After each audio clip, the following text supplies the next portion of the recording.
যোৱাকালি যিহেতু এটা বহুত দুৰ্ভাগ্যজনক এটা ঘটনা ঘটি গ'ল।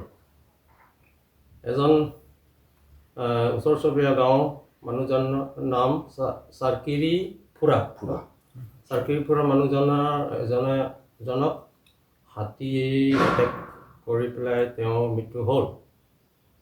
সেই ঘটাটো আমি জনামতে দিনৰ 3:30 বজাত বুলি গাঁৱৰ মানুহৰ পৰা আমি জনাব পাইছোঁ।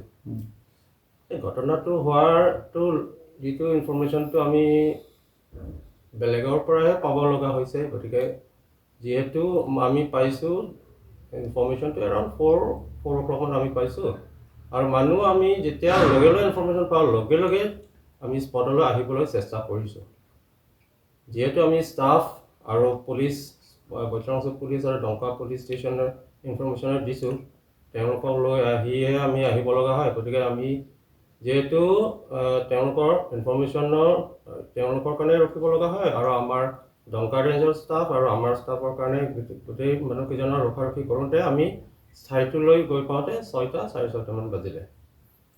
যেতিয়া আমি গ'লোঁ তেতিয়া বডিটো বহুত ভিতৰলৈ লৈ গৈছে। হাতীটো মানে জংঘলৰ ভিতৰতে বডিটো আমি ৰিকভাৰ কৰিছোঁ।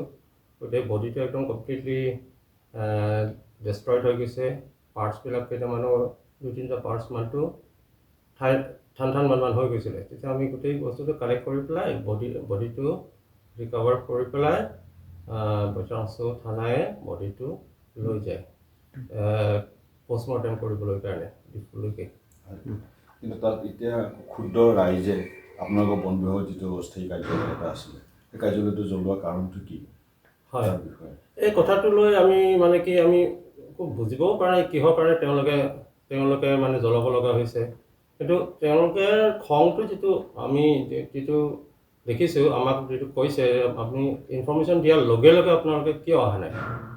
গতিকে ইনফৰমেশ্যন দিয়াৰ লগে লগেতো আমি ইমান ইমিডিয়েটলিতো আমি প্ৰেজেণ্ট হ'ব নোৱাৰিম।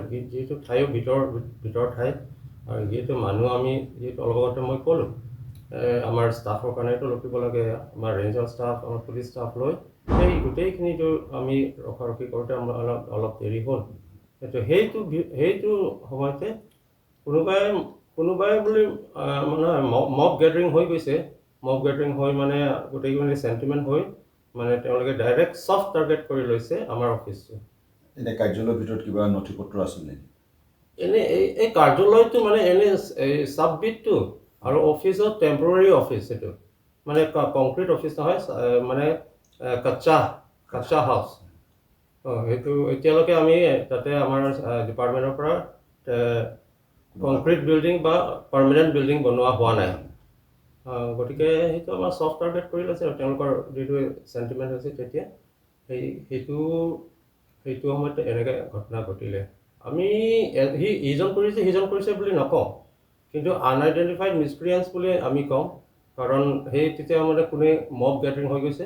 গতিকে সেই সময়তে আমি এইটোৱে কওঁ যে গাঁৱৰ মানুহবিলাক লগ লাগি মানে তেওঁলোকে বহুত চেণ্টিমেণ্ট হৈ ছফ্ট টাৰ্গেট কৰি লয়, আমাৰ অফিচটো জ্বলাই দিয়ে।